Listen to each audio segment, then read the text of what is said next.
A mensagem de hoje é o fruto de uma vida crucificada. Eu disse ontem que eu falei para a irmã Delania hoje que eu recebo da editora Vida, que é da igreja da PIB de Londrina. Assim, sempre quando eles lançam livro, eles enviam para mim. Eu fiz um cadastro lá e eles enviam grátis para você. Aí você faz uma oferta lá, qualquer valor, e sempre todos os livros que eles lançam, eles enviam para você. E essa semana, agora no início da semana, eu recebi se o grão de trigo cair em terra não morrer, fica ele só. E eu combinou porque eu estou lendo o Evangelho de João. E o Evangelho de João, a partir do capítulo 4 ali, quando Jesus ressuscita Lázaro, ele começa a instruir os seus discípulos até o capítulo 12, 13, 14, 17, até o versículo 17, ele instrui os seus discípulos, e todo o discipulado de Cristo para os seus discípulos é sobre morte. Eu não tinha prestado atenção. É sobre morrer no dia a dia, morrer para si mesmo, E eu peguei o texto de João 12, 24, que diz: em verdade vos digo, se o grão de trigo caindo na terra não morrer, fica ele só, mas se morrer, produz muito fruto. Em João 3,3 diz assim, Jesus falando: ninguém pode ver o reino de Deus se não nascer de novo. Nós vemos nesse Evangelho que o alvo, como eu falei, o alvo do Senhor Jesus para os seus discípulos é que todos eles tenham uma vida frutífera. E isso serve para nós também, nos nossos dias. Nós, como cristãos, como filhos de Deus, a mensagem central do Evangelho de Cristo é que nós tenhamos uma vida frutífera. E para ter frutos, primeiramente tem que morrer. Se não morrer, não tem fruto. Paulo nos dá o segredo dessa tal experiência, que ele fala que eu estou crucificado com Cristo, já não sou eu quem vivo, mas Cristo vive em mim.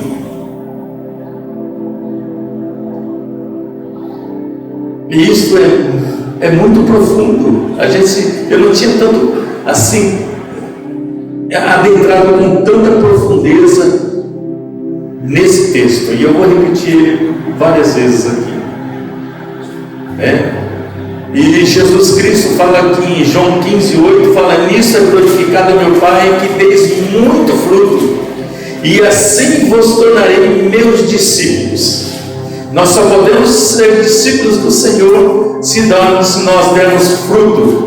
E nós estávamos compartilhando, eu e a irmã Delania conversando ali, todo o fruto que nós devemos dar é para a glória do Senhor. Não é para a nossa edificação, não é para o nosso merecimento, nada, é para tudo para a glória do Pai. Jesus Cristo é o nosso exemplo maior. O que produz fruto? Na natureza, a vida da árvore fluindo dentro de cada ramo, não é isso? O fruto, ela vem da base da árvore. Todo o alimento, toda a vida que vai fluir o fruto dos galhos, ela flui da base da árvore. Jesus fala, né? Eu sou a videira verdadeira e meu Pai é o agricultor. Todo ramo que estando em mim não der fruto, esse ele o corta. E todo que dá fruto, limpa, para que produza mais frutos ainda. Aí eu achei interessante nessa passagem, me tocou muito, fala: vós já estáis limpo pela palavra que vos tenho falado.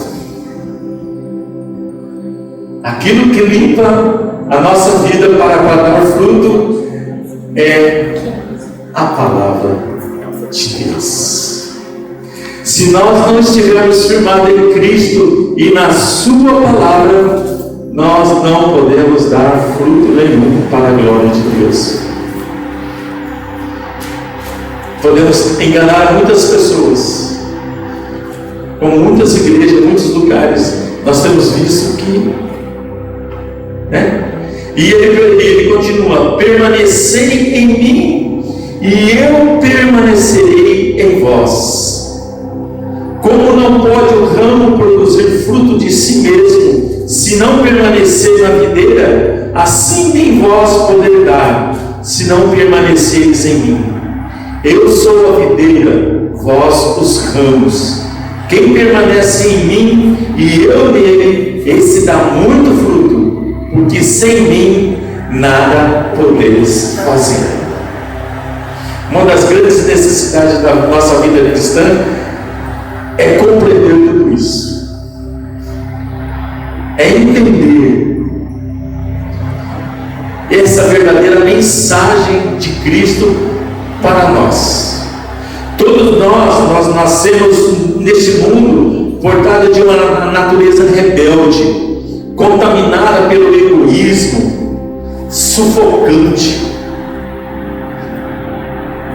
Nós estamos vivendo num período em que o mundo, todas as pessoas se tornam egoístas, querem para si o melhor, os outros que se danem, que se ralhem. O importante é eu me dar bem, né? Eu me dando bem, o resto que se exploda.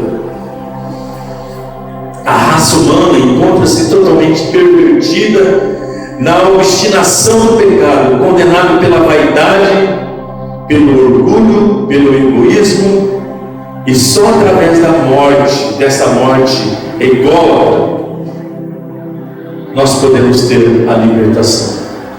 Se nós não morrermos para tudo isso, nós não podemos dizer que somos libertos. Muitos crentes dizem que estão libertos. Deus me libertou. Eu aceitei Jesus, fui batizado, frequento a igreja, sou uma pessoa liberta. Engano. Tem que viver o Evangelho. Tem que morrer para tudo isso, né? Precisamos entender que o fruto da vida do cristão não vem através de um desenvolvimento físico ou natural. E tampouco ele é resultado de uma energia corporal, poderes mentais, né? Ninguém sabe o que é dar fruto até que aprenda a morrer para tudo que é meramente humano. Não há mérito para essa natureza rebelde, senão a morte. O morrer para o eu e para tudo aquilo que é meramente humano, a carne, vai cortar bem na raiz todo o orgulho das nossas obras humanas. A morte que Cristo nos propõe, que Cristo nos levou naquela cruz, se nós entendermos e verdadeiramente tomarmos a nossa cruz e seguir o Senhor, morrer no dia a dia, é o ponto de partida, né? Para que todo o nosso orgulho, toda a nossa soberba, toda a nossa arrogância vá por terra. João 15,6: se alguém não permanecer em mim, né? Como diz, será lançado fora, a semelhança do ramo, e secará. e apanharão e lançam no fogo que queima. A boa mensagem do Evangelho de Jesus começa com um atestado de óbito. O Evangelho de Cristo, ele começa com um atestado de óbito. Se não morrer, infelizmente, não vai ter a vida. Essa é a morte que gera vida, mostrando a morte do velho homem juntamente com Cristo naquela cruz. Quão difícil é morrer para a dependência dos nossos próprios intelectos, ou para o orgulho em nossas habilidades, ou para a nossa reputação, ou para o nosso desejo natural, pelo sucesso, ou pelos nossos planos que nós idealizamos, A causa da nossa miséria espiritual está em nós mesmos, e não morremos para as nossas vontades, para gerar fruto para o Senhor, E como nós lemos no texto, todo o ramo que dá fruto, ele limpa para que produza mais frutos ainda. A obra em nossas vidas é do Senhor. Cabe a nós simplesmente morrermos para nós mesmos, porque a obra é dele, a obra é do Espírito Santo em nós. A morte do grão de trigo não é uma proposta para provocar polêmica, nem produzir dúvidas, que às vezes nós pregamos esse evangelho da morte, que você tem que morrer para as outras pessoas que não entendem. Ele fala: não, você é doido. Deus é amor, eu preciso viver a vida, a nossa vida é curta, não é isso? Precisamos viver. Precisamos ser felizes, é isso, Precisamos ser felizes, viver a vida, aproveitar a vida, Deus é amor, totalmente fora da casinha, Mas se o grão de trigo, quando ele morre, ela está fundamentada na palavra de Deus. Isto é um dos fundamentos da palavra de Deus. Nós morremos. Ele veio para morrer na cruz e nos atrair. Então o propósito de vida de todo cristão, de todo discípulo, é a morte. Não tem como. Não tem uma outra base de vida que Deus nos dá, senão, primeiramente, nós não morremos. Jesus Cristo veio para morrer pelos nossos pecados. Então Ele nos atraiu naquela morte. Morremos juntamente com Ele. Se nós não compreendermos isso, que estamos mortos para o pecado, não vamos poder ter vida juntamente com Ele quando Ele voltar. E Ele vai dizer: aparta de mim, porque não vos conheço. Não conheço você. Ah, mas o teu nome como diz, eu nunca te vi, velho. Então, o fruto só virá quando estivermos dispostos a tomarmos a nossa cruz e decidirmos a seguir a Cristo e deixarmos que Cristo se torne o nosso tudo. E quando nós passamos a dependermos inteiramente do Espírito Santo em cada palavra que nós falamos, em cada obra que fazemos, em cada rumo que tomamos para a nossa vida, e assim nós passamos a dar frutos para a glória dele. Um dos segredos é, primeiramente, morrer. Segundo, é viver no Espírito. Está falando que eu devaneio que quando Jesus veio, e o primeiro encontro que ele teve com seus discípulos, ele derramou o Espírito sobre os seus discípulos. Falou: né? Tudo aquilo, Ele vos fará lembrar de tudo aquilo que eu disse, de tudo aquilo que eu falei. Por isso que está aqui a Bíblia. O Espírito Santo faz nos lembrar. Somos guiados por Ele. Quando vamos tomar alguma decisão que não agrada a Deus, o Espírito Santo move nosso coração. Olha, a palavra do Senhor diz isso, não é bem assim. Você faz se você quiser. Você toma a atitude se você quiser. Mas que o Espírito te alertou, é Ele que faz a obra na nossa vida, né? Que nos dá vida.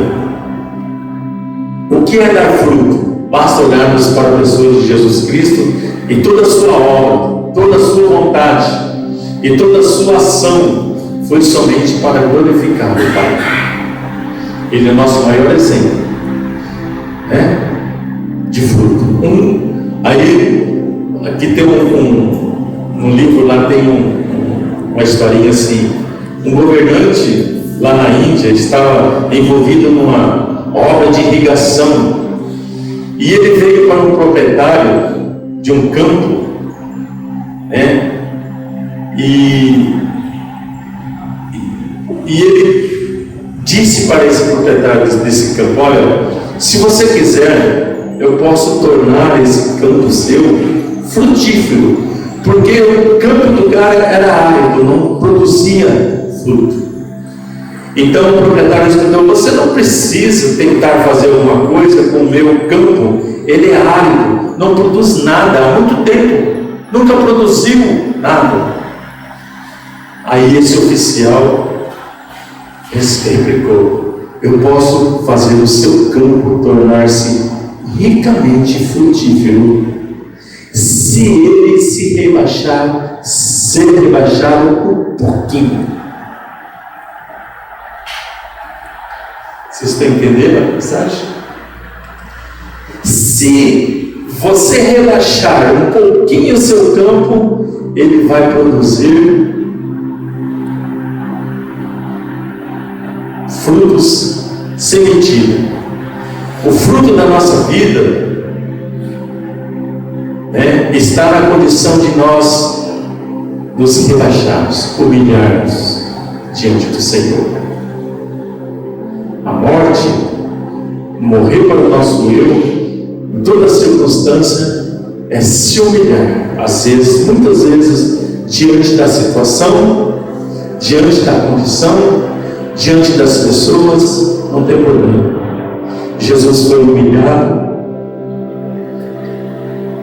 né?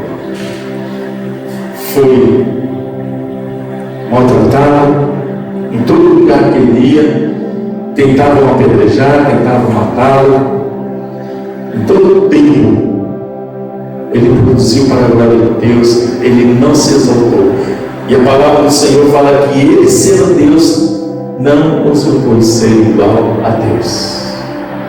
Tornou-se servo, lavou os pés dos discípulos. Olha, se você não deixar eu lavar os seus pés, você não vai ter parte comigo. Humilhar aquele que quiser ser grande, se humilhe. É grande diante do Senhor. Tá? Então, a fonte do fruto da vida do crente é se humilhar diante dele. Como Paulo fala: eu estou crucificado com Cristo. Está crucificado e está morto. O eu representa a vida do ego e deve ser tratado para que o fruto para Deus seja formado. Não podemos vincular a nossa vida cristã com a natureza adâmica. Isto é claramente afirmado pelo apóstolo. Pois sabendo isso, que o nosso velho homem foi crucificado com Cristo, em Romanos 6,6. Nós vamos chegar lá, mas... Pois sabemos isso, que o nosso velho homem foi crucificado com Cristo. O apóstolo Paulo está afirmando. E nós que conhecemos a vida do apóstolo Paulo, ele perseguia os cristãos na certeza de que ele estava certo. fazendo uma obra de Deus. Para ele estava certo, mas quando ele teve um encontro com Jesus, aí sim, aí o negócio mudou. De perseguidor passa a ser perseguido. Aquele que afligia passou a ser afligido. Aquele que se exaltava passou a ser humilhado. Por isso que ele bate com ênfase: eu estou crucificado com Cristo.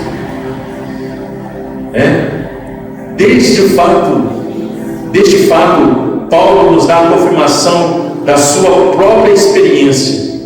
Precisamos entender e enxergar o que é preciso ser feito. Que a cruz de Cristo se tornou a nossa cruz. Nós precisamos entender. E através da cruz, nós possamos compartilhar com Cristo a nossa morte para tudo aquilo que se opõe a Deus, quanto à sua vontade, quanto ao seu propósito, quanto ao seu poder. Não somente a má natureza humana deve ser tratada na cruz, mas também a boa natureza, essa que tanto considera seus próprios méritos e rouba o lugar de Cristo na nossa vida. Às vezes, nossa, eu sou bom, não faço mal para ninguém, tenho um coração. É assim que o mundo pensa, né? Nossa, está em pecado, eu não mato, eu não roubo, eu sou bom. Ajudo os carentes, ajudo os pobres, dou meu dízimo, coopero com a igreja.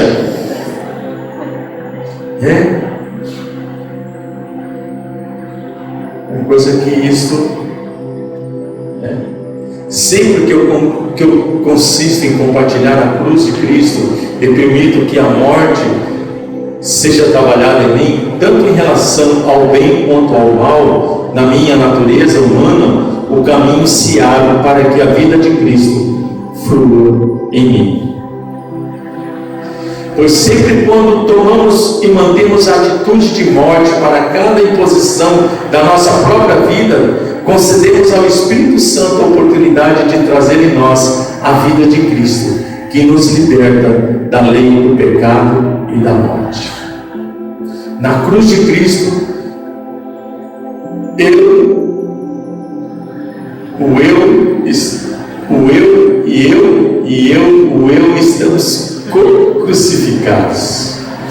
Quando eu for levantado da terra, atrairei todos a mim mesmo, diz Jesus. Então, Jesus nos crucificou juntamente com Ele. Ele foi crucificado, mas nós fomos incluídos. Então, nós nos tornamos crucificados com Ele. Esse é o ponto de partida, o ponto focal da experiência cristã. É assim que passamos a enxergar e vivemos todas as outras verdades de Deus, repousando em lugares certos e perfeita harmonia.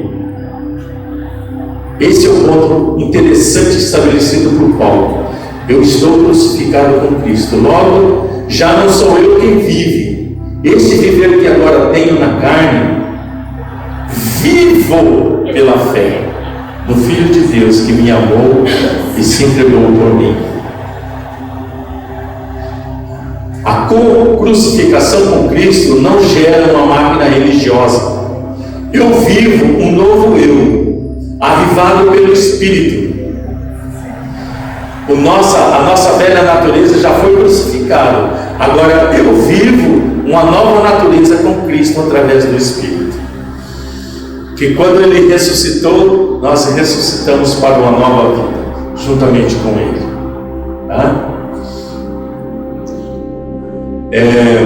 O meu viver agora é mais intensamente, porque morri com Cristo e as raízes da minha nova vida estão em Cristo, em contraste com a vida velha suja, com as raízes na extensão da natureza adâmica. A nova vida que eu tenho agora é em Cristo, A minha vida está firmada em Cristo, uma nova vida, uma nova novo prosseguimento, né? A nossa velha natureza tem que ser eliminada, é eliminada. Cristo passa a ser a nascente e o centro da minha vida. Ele é a fonte, Ele é o poder sobre a velha natureza. Somente Ele tem o poder sobre a velha natureza. Por isso que Ele fala: sem mim nada podeis fazer. Ele é a nossa força para o nosso culto diário, pois eu estou crucificado com Cristo, não sou eu quem vivo mais. Qual é o centro? Qual é a fonte? É Cristo vivendo em mim. Jesus disse para a samaritana lá no poço de Jacó: aquele, porém, que beber da água que eu lhe der, jamais terá sede. Pelo contrário, a água que eu lhe der será nele uma fonte a jorrar para a vida eterna. Por isso que nós temos que beber da palavra. Por isso que Jesus fala aqui, lá para Nicodemos, né? Aquele que não nascer da água e do Espírito não pode ver o reino de Deus. Essa água que ele está falando não é do batismo. Eu tenho a concepção na Bíblia que o batismo ele não traz salvação, porque senão aquele bandido que foi salvo pelo Senhor na cruz, ele não seria salvo. Então a água que Jesus fala para Nicodemos é isso aqui, ó. A palavra do Senhor é a bebida. É isso que ele está falando para a samaritana aqui. É isso que ele está falando. Da água, se você beber da água que eu te der, jamais terá sede. Vai fluir do seu interior um manancial de águas vivas. É aqui, ó. Beber dele. Beber de Cristo. Beber da sua palavra. Se Cristo está em mim, dou a Ele o senhorio sobre todo o meu ser, obedecendo tanto nas pequenas como nas grandes coisas que na vida for possível. Assim haverá poder para sermos o que Deus deseja que precisamos ser. Existirá poder para que vivamos no mais alto e alcancemos o melhor na prática da nossa vida diária. A maioria das vezes a nossa vida cristã é muito desprovida dessa realidade cristã. Quão confusas às vezes são as nossas imaginações sobre aquilo que Deus quer que nós sejamos. A fraqueza da nossa fé nos impede de reunirmos poderosas forças espirituais que podem nos ajudar a nos agarrarmos com as riquezas que existem em Cristo Jesus. Mateus 13, 45 e 46. O reino dos céus é também semelhante a um que negocia e procura boas pérolas. E tendo achado uma pérola de grande valor, vende tudo o que possui e a compra. Não está a vida de cruz aí? A vida da sua morte? Se você acha a pérola de grande valor, que é Cristo, você vende tudo para ter a pérola e comprar a pérola de grande valor. Ele deu aqui um ênfase, Jesus falava parábolas, falava coisas verdadeiras através de pequenas historinhas. Essas são as parábolas. Para que ele fala, para que eles ouçam, não entendem. Então, para quem está firmado em Cristo, para quem está firmado na palavra, nós podemos entender. Então, é aquele negociante que vende tudo que tem por causa da boa pérola que ele achou. O mais importante na sua vida é a pérola de grande valor. Quem que é a pérola de grande valor? Jesus Cristo. Então ele vende tudo. Para ele não tem valor nada. O que tem valor é a pérola de grande valor. Aqui está a vida de cruz. Morrer para si mesmo. Morrer para tudo aquilo que você acha que tem valor na sua vida. O que tem verdadeiramente valor na nossa vida é Cristo. O resto. Há um poder aqui para alcançar esse ideal, que para ganhar tais coisas, para viver gloriosamente para Deus, esse poder é Cristo, a pérola de grande valor. Aquilo que Cristo requer de nós, Ele primeiramente providencia, pois uma das maiores verdades da vida cristã é nós permitirmos tornar real em nós aquilo que já é verdadeiro para nós em Cristo. Porque Ele já declarou, está consumado.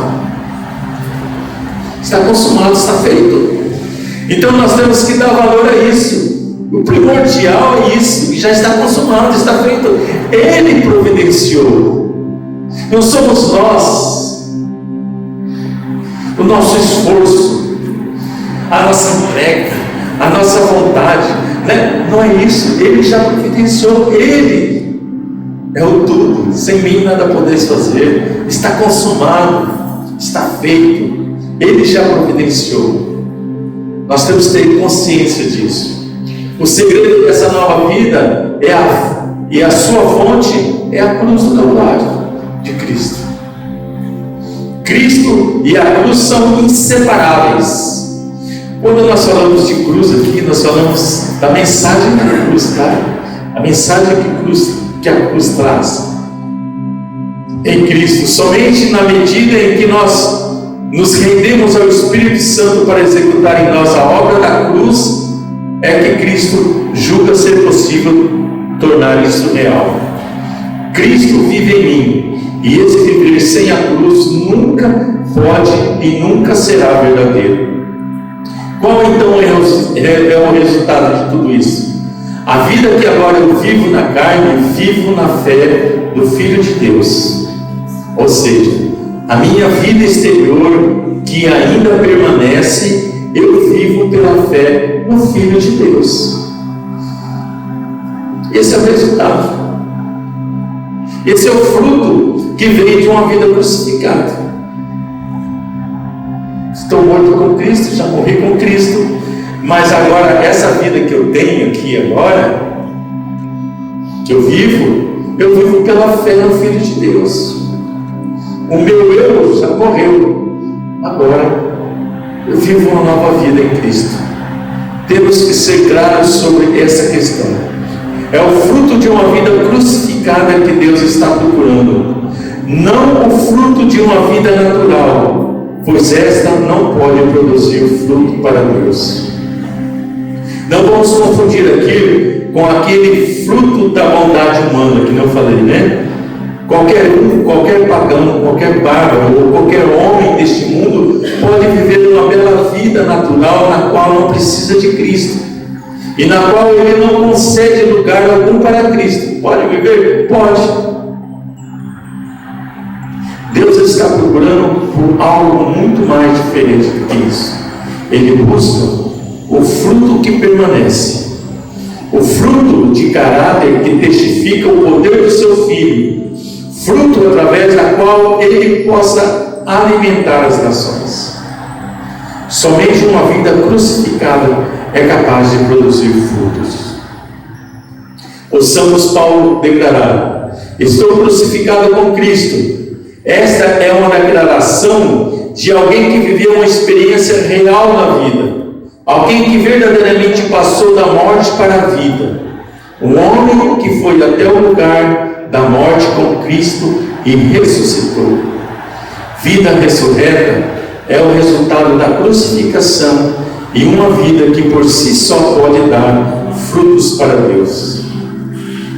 Nós temos que lembrar que somente enquanto nós estamos em cooperação com Ele e podemos dar frutos de uma vida crucificada. No momento em que nós virmos para a cruz, tomando uma atitude e nos dispormos para que o Espírito Santo opere em nós o propósito da morte de Cristo, tomamos o ponto de contato, tornando possível ele entrar em uma aliança conosco, para que a verdadeira vida do cristão e a vida de Cristo nele seja sempre renascendo na morte. Na cruz do Calvário, o Senhor Jesus Cristo nos trouxe a reconciliação com o Pai. Estávamos desligados do Pai, estávamos longe do Pai, e somente essa nova vida crucificada nós podemos ter a reconciliação com Ele, ter uma vida de intimidade com Ele, uma nova aliança. Nós podemos ter contato com o Senhor, podemos chegar ao Pai, temos a liberdade. No tabernáculo, o tabernáculo é fascinante você estudar o tabernáculo. No lugar santo dos santos, só quem entrava lá, quem era? Quantas vezes? Uma vez o ano. Esse ele estava em pecado? Morria. Só era ele. E esse sumo sacerdote representa Jesus Cristo. Todo o tabernáculo inteiro representa Jesus, desde a entrada, desde de tudo. A cruz, o lugar do sacrifício, a pia de lavar, da água, se lavar com a água, entrar no lugar santo, os cristais que haviam ali, as candeeiras, tudo representa Cristo.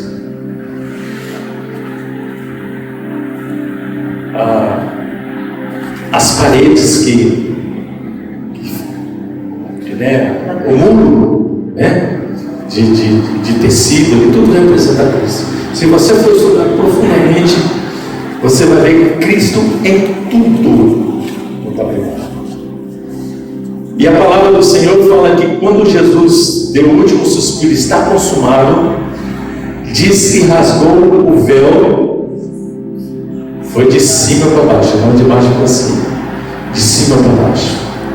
Ele nos deu um livre acesso ao Pai. Isso é grande, gente, profundo demais. Isso, quando nós entendemos isso, que nós temos o livre acesso, mas foi, primeiramente, teve que morrer. Então nós não vamos adentrar no lugar santo dos santos se nós estivermos em pecado. Temos que morrer primeiro. Nós não temos acesso, ao lugar santo dos santos. Deus não vai permitir você adentrar se você estiver em pecado. Assim como era o sacerdote. O sacerdote era um ser humano, e se ele tivesse pecado, ele morreria. Por isso que naquele grande dia só vão adentrar aqueles que não tiveram pecado. Só através do sangue de Cristo, a purificação dos nossos pecados, morremos no dia a dia, tomamos a nossa cruz diária e seguimos o Senhor, sermos santificados. E Jesus, Mateus 8:34, só para encerrar. Então Jesus, convocando a multidão juntamente com seus discípulos, disse-lhes: se alguém quer vir após mim, a si mesmo se nega, tome a sua cruz e siga-me. Amém? Mateus o quê? Marcos 8:34. Mateus, perdoa ele. Marcos 8:34. Ainda bem que o povo vai na fonte.